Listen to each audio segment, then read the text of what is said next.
Kalau semua pola lamamu hilang, masihkah kamu tahu dirimu? Hai semuanya, selamat datang di Stella Vitos. Kali ini aku akan mengajak kalian lagi untuk ngobrolin sesuatu yang lebih dalam tentang kehidupan kita, tentang kejujuran melihat kehidupan kita, tentang pola-pola dari kehidupan kita. Dan buat kalian, teman-teman semua yang memang merasa atau kalian memang sebenarnya adalah manusia-manusia yang terlahir dengan jiwa sensitif, inilah tempat kalian untuk ngobrol bersama-sama. Seperti biasa, aku akan mengajak kalian untuk ngobrol dengan santai, pelan-pelan, kita nggak terburu-buru. Pokoknya kita mulai membuka diri kita untuk lebih jujur. Biar apa? Biar kita lebih bisa menjadi diri kita sendiri dimulai dari tahun 2026. Di episode sebelumnya, aku udah ngajakin kalian untuk ngobrolin tentang menjadi diri sendiri, menjadi diri yang baru, tapi tidak menjadi pasif. Dan kali ini aku akan ngajakin kalian ngobrol satu level lebih dalam dari yang kemarin. Karena hari ini aku akan ngajakin kalian ngobrol bukan lagi ngomongin soal kita harus bagaimana, tapi ngomongin apakah kita mengenal diri kita sendiri. Jika pola lama kita hilang, apakah kita tahu siapa diri kita ini? Nah, buat kalian yang belum nontonin episode kemarin, coba kalian bisa nonton dulu. Biar apa? Biar kalian bisa nyambung sama obrolan hari ini. Kenapa aku bahas episode ini tentang kayak kalau misalnya kita hilang pola lama, apakah kita masih mengenal diri kita? Karena sebenarnya aku lihat di banyak tempat, bahkan dari aku sendiri, itu tuh kayak terlihat rapi di luar, terlihat baik-baik aja di luar, tapi pada saat sendiri kita tuh bingung. Ini tuh aku yang mana sih? Sebenarnya aku tuh sesungguhnya yang mana sih? Jadi kayak kalau bahasa gaulnya sih orang kayak udah bilang kayak kita tuh identitasnya hilang gitu. Kayak kita nggak pernah tahu kita tuh yang mana. Makanya inilah yang akan kita bahas di episode kali ini. Dan sebenarnya episode ini bukan mengajak kalian untuk menjadi sisi terbaik kalian. Tapi episode ini aku ingin mengajak kalian untuk melihat lebih jujur versi diri kalian yang sesungguhnya. Seperti yang tadi aku bilang, itu tuh kayak banyak orang-orang yang bisa melihat dirinya itu kayak pada saat satu tempat dia akan menjadi versi ini, pada saat satu lingkungan dia akan menjadi versi ini, satu tempat lagi dia berubah menjadi versi ini. Tapi akhirnya pada saat ditanya, kamu tuh sebenarnya yang mana sih? Pola kamu tuh yang mana sih? Identitas kamu tuh yang mana sih? Dia akan bingung menjawabnya. Dan itu sebenarnya terjadi di semua orang. Dan kalian mungkin pernah mengalami di fase itu atau bahkan kalian sendiri masih di fase itu saat ini. Dan sebenarnya hal itu tuh bukan hal yang aneh, bukan hal yang salah, bukan masalah besar, tapi memang itu adalah hal yang memang pasti kita lalui. Dan pertanyaan selanjutnya itu bukan artinya kayak kita harus menjadi identitas yang mana, tapi saatnya kita untuk melihat lebih dalam diri kita, untuk kita mengetahui diri kita agar kita itu bisa menjadi diri kita yang real, bukan lagi menjadi diri kita dari buatan sebuah sistem, dari buatan sebuah lingkungan, dari buatan sebuah harapan, tapi kita bisa mulai melihat diri kita yang real sampai akhirnya pada saat kita masuk ke sebuah fase atau masuk ke sebuah lingkungan atau masuk ke sebuah tempat, kita pun nggak akan bingung. Ujungnya kita nggak capek. Kalau misalnya kayak kita satu pindah lagi tuh kayak kita punya banyak identitas atau kayak kita punya banyak topeng, itu pasti akan capek. Mungkin kalian juga selama ini selalu merasakan seperti itu. Hal itu kenapa terjadi? Sebenarnya banyak orang-orang yang memulai dirinya itu menjadi aku ini harus jadi apa, bukan aku ini siapa. Pada saat mereka ingin bertemu sama orang, ingin hidup di sebuah lingkungan, mereka itu selalu mulai dengan pertanyaan, aku ini hari ini akan menjadi siapa ya? Aku di sini akan jadi siapa ya? Bukan aku ini siapa sebenarnya. Dan itu sebenarnya hal yang wajar karena kita memang sudah terbiasa hidup seperti itu. Akhirnya kita mengubur identitas aslinya kita. Dan aku mau nanya sama kalian, kalian sadar nggak dengan pola tersebut? Kalau kalian sadar, coba aku juga ingin mengajak Kiara untuk menceritakan, pernah nggak sih dia mengalami itu? Atau mungkin sebenarnya saat ini dia sendiri masih di fase itu? Kita dengarkan cerita dari Kiara. Hai semuanya, balik lagi sama aku, Kiara. Jadi hari ini aku bakal cerita nih. Setelah mendengar penjelasan Kak Lavi yang sangat-sangat menarik, dan menurut aku sangat amat relate buat aku. Jadi aku tuh ada di satu fase, dan sebenarnya sampai sekarang sih, aku tuh misalnya ke satu friend group, ke satu friend group lain, atau kayak di satu situasi ke situasi lain, itu aku akan biasanya apa ya, menunjukkan sifat yang berbeda. Tapi sifat yang aku maksud tuh kayak misalnya aku kalau misalnya ketemu sama temen-temen aku yang A, itu aku akan jadi manusia yang sangat ceria gitu.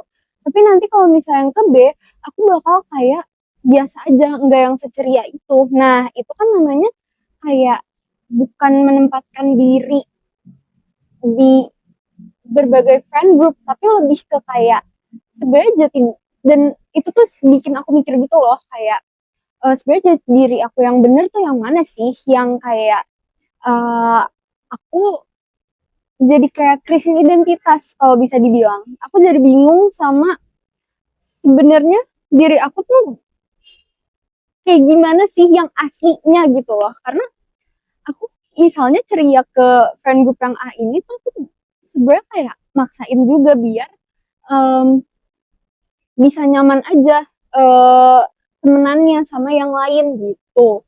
Nah, untuk itu mending kita nanya ke Alfi yuk, kira-kira polanya kayak gimana sih Kak? Nah, gimana setelah dengerin ceritanya Kiara? Kalian ada yang relate nggak? Atau sebenarnya kalian itu pernah melalui itu, tapi sekarang kayak denial kalau misalnya kalian tuh lagi di fase itu juga. Jadi kayak aku udah baik-baik aja, tapi coba kalian tanya ke diri kalian lebih dalam, masihkah itu ada pola tersebut? Nah, di sini aku mau menyampaikan kalau di matriks jiwa, pola seperti ini biasanya hadir sama orang-orang yang pola itu hadir kepada orang-orang yang dia itu memiliki pola identitas berbasis peran atau orang-orang yang terbiasa memakai topeng. Kalian sadar nggak? Kalian itu punya banyak banget topeng dan kalian masih pakai saat ini. Tapi pada saat kalian ditanya untuk melepas topeng, kalian tuh bingung. Topeng mana yang sebenarnya sesungguhnya punya kalian? Pola ini terbentuk dari kita ini terbiasa bertemu sama orangnya gimana, tempatnya kayak gimana, lingkungannya kayak gimana, terus keadaannya kayak gimana, sistemnya kayak gimana, yang akhirnya kita tuh kayak sering melakukan ini untuk orang lain, untuk pihak lain, untuk sistem lain, untuk lingkungan lain, tapi kita nggak pernah, balik lagi, kita nggak pernah sama sekali untuk nanya, kita ini kayak gimana, kita ini jadi kayak merasa, ya udah yang penting aku diterima sama lingkungan itu, yang penting aku happy ada di lingkungan itu. Tapi sebenarnya happy-nya tuh kayak happy bohong gitu loh. Tapi kita menjalani itu terus-terusan karena apa? Pola yang biasa kita punya itu adalah berbasis dengan peran. Jadi kita ngikutin peran apa. Jadi kita tuh jadi manusia yang paling jago banget pakai topeng. Tapi pada saat dilepas topengnya kita nggak tahu aslinya kita itu kayak gimana. Dan sebenarnya ini bukan suatu kesalahan. Kalau kalian perhatikan lagi, pola ini itu sering banget muncul dari niat baik. Sebenarnya niat kalian baik. Kalian pengen membuat lingkungan itu atau membuat sistem itu atau membuat keadaan kalian itu baik-baik aja bersama orang lain, sama pihak lain, sama lingkungan lain. Kalian tuh punya niatnya baik. Dan kalau kalian yang berjiwa sensitif, kalian kan empati tinggi. Dan kalian pasti memiliki pola ini dengan basicnya itu karena empati kalian sebenarnya. Ditambah juga kalian tuh jadi masuk ke lingkungan kayak gini, jadi menggunakan topeng-topeng itu karena kalian terbiasa ingin berhasil dan kalian itu terbiasa bertanggung jawab untuk suatu keadaan, bukan bertanggung jawab sama diri kalian. Jadi sebenarnya pola ini awalnya itu muncul karena sebenarnya sebuah niat yang baik. Tapi sayangnya kalau kita tidak menyadari dan kita terus-terusan memakai pola ini, ujungnya kita nggak pernah tahu, kita nggak pernah mengenal diri kita sendiri. Jadi sebenarnya kalau menurut aku sih, pola ini atau kita hidup dengan pola ini sebenarnya bukan suatu kesalahan, tapi ini artinya kita itu belum utuh hidup menjadi diri sendiri. Makanya saatnya lah kita kalau misalnya udah mulai memiliki kesadaran untuk mengenal diri, itu salah satu cara kita untuk kembali utuh menjadi diri sendiri sampai akhirnya kita tidak kehilangan pola yang sesungguhnya. Dan kalau ngomongin orang-orang yang berjiwa sensitif, dari pola tersebut bukan berarti orang-orang yang berjiwa sensitif pun tidak memiliki pola tersebut. Orang-orang yang berjiwa sensitif itu pasti kemungkinan besar itu akan terjebak di pola tersebut. Kenapa kayak gitu? Karena orang-orang yang berjiwa sensitif, mereka itu terbiasa hidup dengan koneksi. Jadi udah dia empatinya tinggi, terus dia itu terbiasa dengan koneksi. Terus kalau dia nggak terbiasa mengatur, dia tidak terbiasa memanage atau mengatur, atau tidak terbiasa mengatur koneksinya, maka dia itu akan langsung switch cepat, langsung gampang ketarik. Itulah yang bikin akhirnya orang-orang yang berjiwa sensitif ini jadi lebih susah untuk keluar dari pola tersebut. Dan buat orang-orang yang berjiwa sensitif juga, itu akan lebih mudah cepat untuk melebur dengan sekitar. Dia itu akan lebih mudah terpengaruh oleh sistem sekitar. Dia akan lebih mudah terpengaruh dengan energi sekitar. Sampai akhirnya mereka itu jadi kayak merasa, oh ini adalah energi aku. Oh ini adalah vibe-nya aku.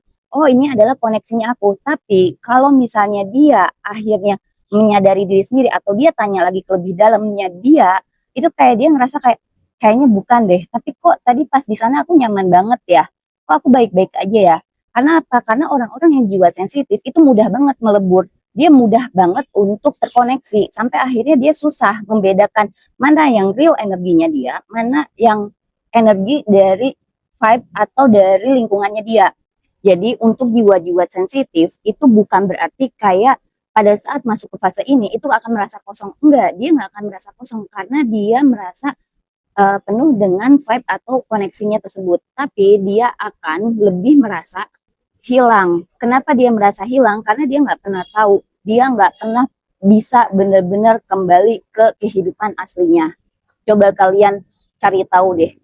Kalian ada yang ngerasain kayak gitu juga nggak? Dan kalian pada saat lagi melebur nih dengan energi sekitar, apa yang kalian alami dan apa yang kalian lakukan? Dan buat orang-orang yang berjiwa sensitif, itu sebenarnya ada tantangan lagi. Tantangannya itu adalah untuk mengenali diri, mengenali pola lamanya, itu dia akan sulit. Kenapa kayak gitu? Karena dia terbiasa melebur dengan energi sekitar, dengan pola yang ada.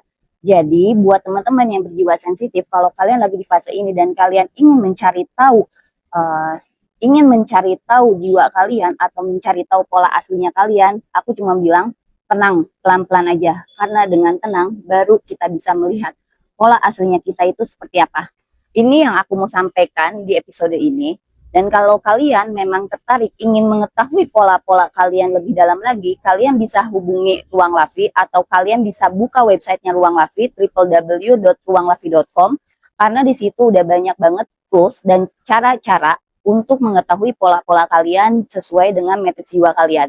Dan kalau kalian senang membahas ini tapi lebih fun, lebih santai, kalian pengen mendikot tentang kehidupan kalian lebih Gen Z, itu kalian bisa ke Selfie Life. Nah, sebelum aku mengakhiri episode ini, seperti biasa, aku akan mengajak kalian untuk bersenang-senang melihat behind the scenes-nya kita dulu. Dan setelah melihat behind the scenes, aku akan menyampaikan pesan yang mungkin sebenarnya pesan ini adalah yang kalian butuhkan. Kalau pola, lupa. Tapi daripada kita, motor ini mengganggu aku, jadi nggak konsen. Iya. Jadi pola ini tuh kebentuk dari kita ini menjadi sesuatu yang sesuai dengan siapa kita ketemunya, di mana kita bertemunya, lingkungannya bagaimana, orang-orangnya bagaimana, sistem. Aku sampai takut lupa ini. Udah. Dan setelah melihat nah, gimana setelah kalian melihat keramaian kita di behind the scenes? Bikin episode ini atau bikin konten itu nggak gampang. Pasti ada aja hebohnya, ada aja ini itunya. Tapi daripada kita mikirin susah-susahnya, sekarang aku ingin mengajak kalian untuk tenang, untuk menenangkan dulu, karena aku ingin menyampaikan sebuah pesan yang mungkin sebenarnya ini yang kalian cari. Pesan yang ingin aku sampaikan adalah, siapa kamu tanpa pola lama bukan pertanyaan yang harus ditakuti. Ia bukan datang untuk menghilangkanmu, tapi untuk mengajakmu pulang ke bagian diri yang selama ini terlalu sering ditinggalkan. Saat kamu berhenti bersembunyi di balik peran, label, dan tuntutan untuk selalu menjadi sesuatu, kamu mulai berdiri sebagai diri yang lebih jujur, tidak sempurna tapi utuh. Dan ruang hening itu, kamu tidak lagi sibuk membuktikan siapa kamu. Kamu cukup dengan hadir sebagai diri yang memang sudah ada sejak awal. Itulah pesan yang ingin aku sampaikan, dan rangkaian episode kali ini udah aku sampaikan semua. Kalau kalian memang seneng dan kalian pengen mendapatkan pola-pola selanjutnya, jangan lupa subscribe Stella Vitox dan nyalakan lonceng biar kalian gak ketinggalan dari konten-konten Stella Vitox selanjutnya. Terima kasih buat semuanya. Bye-bye.